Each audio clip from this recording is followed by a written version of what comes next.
Muito bem contrariado agora. A defesa agora já tem sentido muito bem agora. E está o tempo muito bem agora na defesa. Deixa. Gol servido, muita confiança agora por parte do Kevin Nolans. We up now, next up. Came up out that bottom, earned my stripes, became a stepper.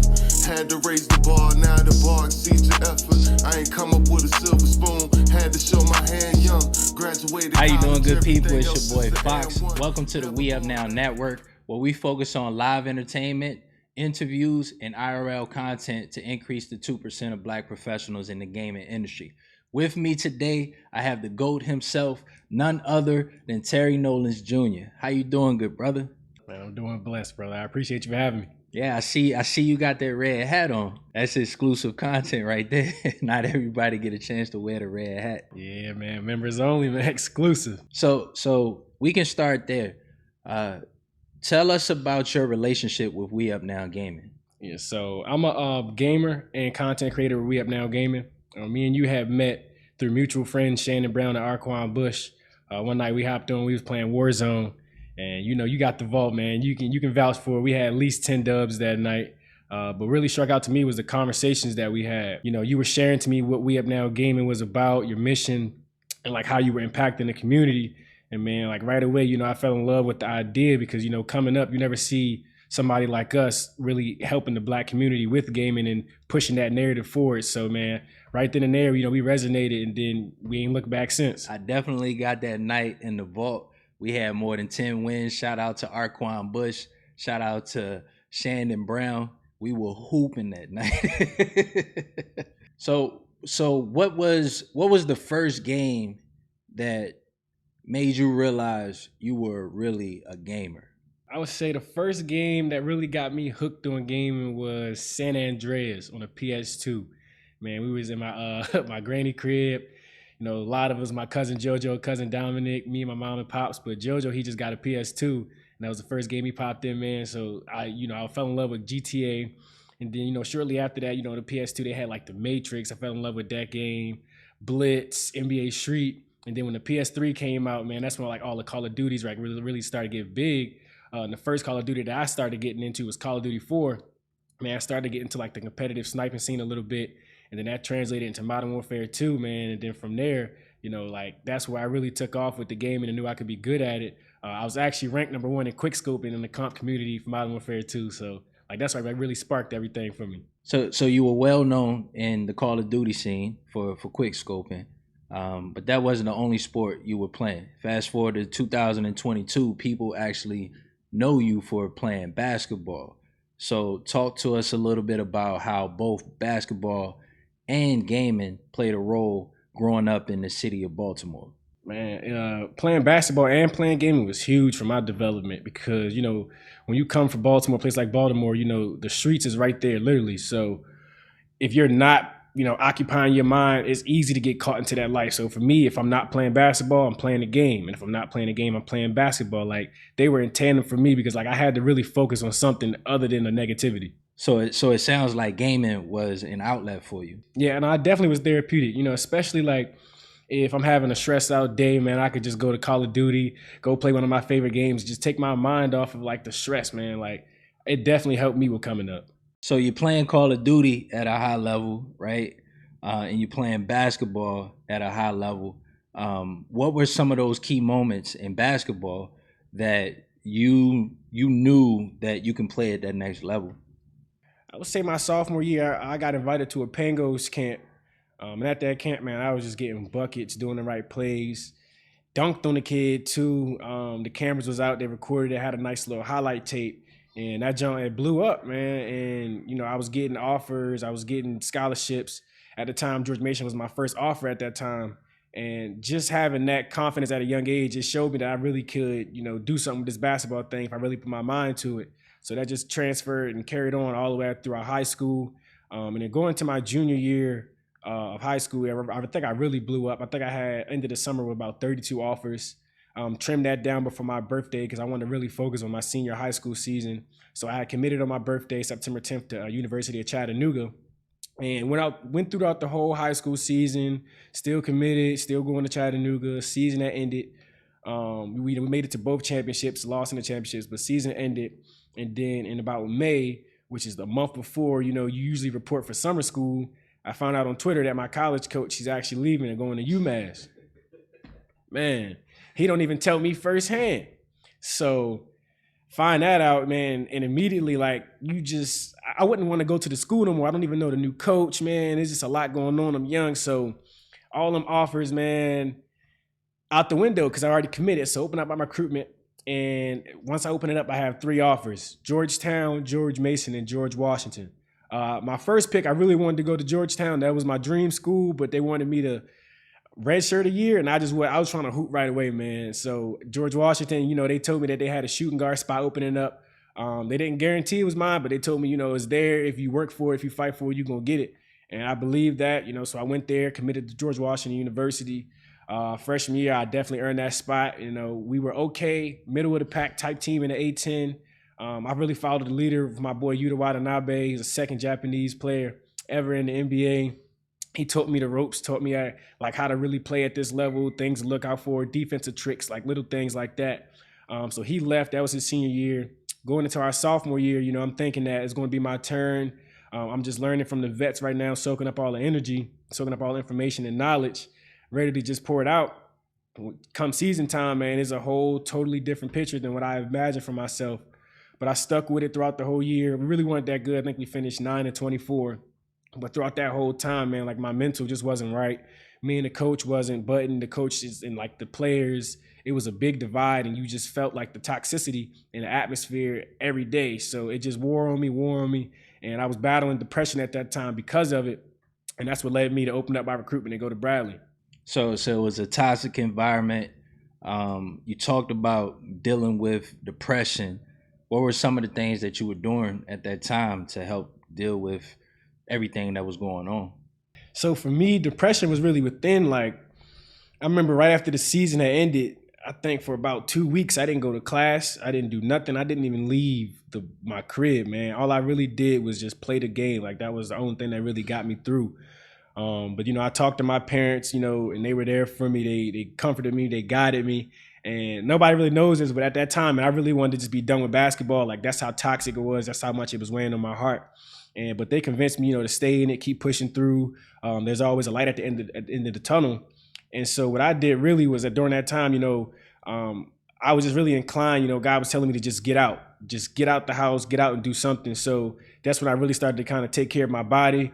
I wasn't going to the weight room with the team because I had already opened up my recruitment. So I was just going to the gym by myself. I was running a lot more. I was reading a lot more books, really just trying to find myself and really find what made me happy. And during that time, like I said, I was playing the game a lot because that was like one of my happy places. Like, that was my comfort zone. And then another thing I did was I started to really fall in love with marketing in the online world and seeing that digitally you can actually make a living for yourself if you just know exactly what you're doing. So it sounds like you had to reinvent yourself. And the key philosophy of WeUpNow Gaming is anytime those goals become a new standard, the only direction is up. So I like to pinpoint in our conversations those moments where we felt like we had to create new goals. And once we met those goals, they became new standards and there was no looking back. Do you feel like that was a moment in your life where those goals became a new standard? Yeah, man. I mean, I can definitely say at that moment, man, it was make or break for me. If I would have just stopped, quit, stayed, and literally stuck in my depression, man, I don't know where I would have been at today. But, like I said, there's a light at the end of the tunnel. God always has a plan for you. We just got to be the foot soldiers and keep on pushing and knowing that it's going to get better. So you leave George Washington and you transfer to Bradley. Out of all the schools, what made you decide to go to Bradley? Well, mind you, like I said, I wanted to be done playing, but my parents, they had convinced me to really stay in it. So during that process, I had a couple high majors hit me up, a couple low majors. Xavier hit me up, Clemson hit me up. But really, like, none of them, when you first seen them, like, none of them really moved me at all, anything. And I was heavily praying on that time, like, God, show me the way, show me what I'm supposed to be doing. And one random day, Bradley University, they called my phone. Never heard of the school from nowhere. But I researched them, and, that year, they had really just won the NCAA. They had won their NCAA tournament. No, and that year, they had won their conference tournament. They lost to Michigan State in the first round, but man, they played a great game. Did my research on them. I saw a little bit how they played. I definitely can resonate with it. They were really a defensive-minded team, so that's where I really fit in. So then I called, the coach called me on a Thursday. I was up there on a Saturday, man, and immediately I loved it up there. I felt the family atmosphere. The coach, it didn't feel like he was just talking fluff. He really was trying to tell me, like, anything here you can have, but you got to work for it. I'm never going to give you everything. Everything is earned. And that was like the first time I really felt the coach actually tell me the truth. Like, he wasn't just trying to recruit me here because it's all bells and whistles. Like, he really saw me for what I can bring to the team, but he wasn't just going to allow me to just BS and just play around. Nah, he was going to hold me accountable just like everybody else. And so I committed there on I think like that Sunday. And man, it was a great decision. So I did that sat-out year, my first year there. Actually, they won again. So they was on the two-peat. During that year, me and my boy Kevin, we were sitting out. We were practice players. And if you know anything about NCAA basketball, when you practice players, man, you got the ultimate green light. So every day it felt like a real game. And I think that really just helped contribute to how good of a team they were that year, or we were, excuse me. But yeah, so going into my senior year, man, I was ready. Or the pandemic hit, right? Yeah, that year we actually two-peat. One of the only teams to actually play our actual full conference tournament, and we win the conference tournament again, two-peat. We go into the NCAA tournament, we ready, and then the next day the NBA shut everything down. So college is coming right after that. So what was going on in your mind during that time? What were you thinking? Maybe I may never play basketball again. Like, talk to us about that time period. Once the pandemic hit, man, so mind you, I tell you, we just won our conference tournament. Like, I think we were only one of two conferences that actually was able to finish their conference tournament. So we already got our bid to the tournament, and then now you're telling us that we can't play? So already that was like a lot for us. But then during that whole time, man, I was in Peoria, Illinois. Like, I wasn't able to get a flight back home, so I really was just stuck there by myself. And out there, a couple people were able to go back home because they were able to drive, but it was really just me, my boy Kev, and there was some people on the girls team, and we just really I don't really know, really stuck in. We was in our partners, man, just buying time, man. Like, so we're in the pandemic. It's a lot going on. You talked about dealing with depression. You talked about being in the pandemic, the season coming to a complete stop, and there was also a lot going on in the world. And I remember when you and I connected and I looked on your page, I noticed that you had held a George Floyd protest during the pandemic. Talk to us a little bit about what went into the decision to lead a peaceful protest. Yeah, so during that time, man, RIP to George Floyd, but, just seeing that on Twitter, seeing what actually happened, man, it just made me outraged.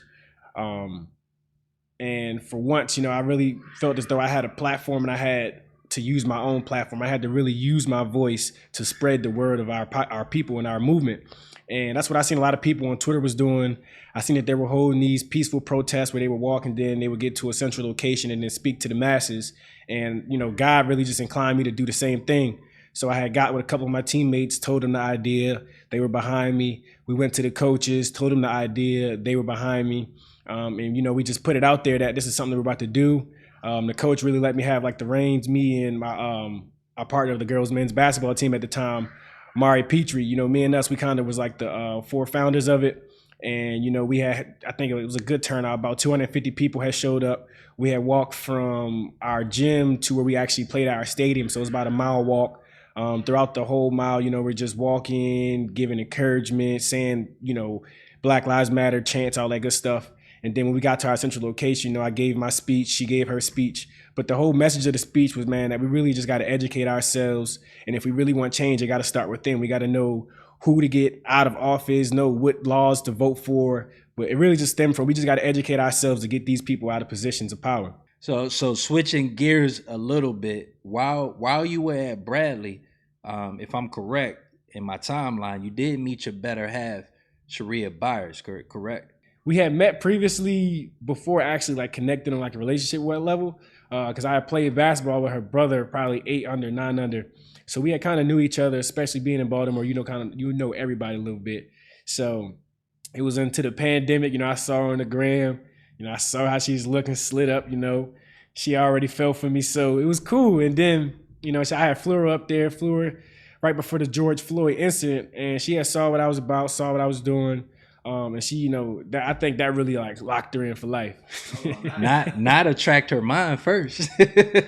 Yeah, had to, man, had to. So you at Bradley, life is good. You met the love of your life. Why would you ever leave to come back home to play at Towson? Right after the season had ended, I had got word shortly after that, we're expecting a baby. So, immediately my mind had shifted from just being, protective of me, caring about myself, just us. But now I had to really think about a family during this time. So the first thing in my mind was, I'm in Peoria. She doesn't really have her family that much. I don't really have that support system that much. What is the best way to go back to the support system? And that's to go back home. I did my research on teams in the area. I was looking at Morgan State, Coppin State. But, when I was coming out of high school, Towson they've been recruiting me since then. Had a good relationship with Coach Scary. And then I called them, saw what they had did the year. Before I got there, they were 4-14. But one thing that really stood out was they didn't really have a point guard. And, that was the role I definitely felt that I could fill for them. So I had called Coach Scary up, talked to him about, what I would like to do. Told him I actually would want to come there. He didn't even recruit me this time. I actually recruited myself. And, he was like, yeah, we're on board. And that's how I got to Towson. Now, a story that hasn't been told is when you and I connected, you were actually telling me that you were considering being done with the game of basketball. At the time, what was on your heart? Yeah, no pun intended, but literally something was wrong with my heart at that time. So during that time, around January, I want to say once the conference season started, we were playing at Drexel, and during that game, like we got to halftime, and I'm just, I'm listening to Coach in the huddle, but I'm just feeling this sharp pain in my chest. So I'm trying to listen to him, and then I'm really feeling the pain. Then I'm starting to get lightheaded, and man, I almost fainted right there on the court. And so, they go in the back, like with nobody really knowing what's happening. They test me for COVID, the rapid test, they come back negative. Eventually, like my heart the pain subdues a little bit, not to the point where it's like, it's excruciating where I can't play through it. I still feel it, but, it's really hurting. But I actually go back in the game. We lose that game. And the next day, I get all these tests done, but no real diagnosis come back. So, I practice the day after that, start to feel the pain again. Don't really play. We have a game on that Saturday. I try to play in that game. I play within like the first 2 minutes. I think we're playing Northeastern. And man, the pain comes back again, and I literally just can't go. So I tell the trainers, like, look, man, like I'm trying, but the pain hurts so bad, I really can't play. And so, during that January, February period, I'm having all these tests done on my heart. I'm trying to figure out what's wrong, trying to figure out, if there's inflammation, is it diabetes, like what exactly is causing the pain in my heart. And, I think at the end, they kind of just diagnosed me with some illness. I'm still not sure to this day, but the pain had went away. I was able to come back out there, and man, when I came back out there, we had fun, man. So you came back and y'all won how many games in a row? 10 games in a row. Okay, so 10 games in a row. Y'all steamrolling into the conference tournament. This is the first time in Towson University history something like this has happened. Man, we got to talk about the story to win the championship, though. So I want to say about February, I forget the exact date, but in February, we're playing Delaware. At this time, we are I think we're in second place, one game behind UNCW. They got 2 losses. We got 3 losses. But during this game, we're playing Delaware. But throughout the whole game, man, people are slipping left and right. So we get to halftime, and one of the big kids, he has slips. I think he hurts himself, actually. But the referees just call a game and like, listen, man, we're not about to let 2 of the powerhouse teams in the CAA just play with these conditions. It's a national televised game, and everybody's slipping. Like, they didn't want any more injuries on their hands, so they just called the game halfway through. And crazy thing is, like, this only happened one other time in NCAA history where they called the game halfway through because of, like, floor conditionings. So later on in the year, we got to make up that game at the end of the year. And it so happened to be that that's the game that's going to make or break if we actually win the CAA championship or not. So we start that game, second half, 19:52 left on the clock, and we down 7, man. Okay, so in the reset, at tip-off, you guys are down at the start of the game. Yeah, in the reset. So I didn't even play the first game. So the second game, they actually told me that I could play. And you know me, at that time, I was coming off the bench because I felt like I was that 6-man spark that we needed. And I think they scored, we scored, so we still down 7. I come into the game, boom, lead shift right away. Wow. 7 quick ones. So you guys win the regular season conference championship. You got another season of eligibility at Towson University. You with the love of your life. You're now a father. The place is beautiful, but you're going to Portugal. Why would you leave? Man, really, because I'm betting on myself. I was the first one in my first one in my family to get my degree. So I feel like I already kind of set the bar there, and I'm gonna just leave it up to my child to pass me with the masters, which is cool. But I really just wanted to just go chase after my dreams. Really, just believing in myself, especially coming from when January, February, like you said, I didn't know if I even wanted to play basketball. So when given the opportunity, I felt as though, like I said, I put a good stat record across from all my 5 years, man. I was just betting on myself that I could go overseas or go to the NBA and play basketball at a high level. So you're leaving for Portugal. Are you gonna take the whole family with you? Yeah, whole family coming over there first year, man. Baby girl going to get to experience something that I never have. So what goes into that decision as a father, as a leader of a household? What goes into that decision to take the whole family? Well, first, it was really played on where the destination was at. We had researched Portugal. Portugal is top 5 safest places in the world. So that already put my mind and my heart at ease for bringing over my family. The second was, talking with wife, she's a realtor. So would she be able to still practice over there? Is she willing to change her profession? Like, how does that look for her? Because, I also got to, we're a family, I got to take into consideration her. But she was okay with it. She wanted to move. She wanted to experience something new. She has a lot going on too with the YouTube scene and her marketing. She has a lot going on. So, with that aspect of her being an entrepreneur, it really wasn't, much that we had to do.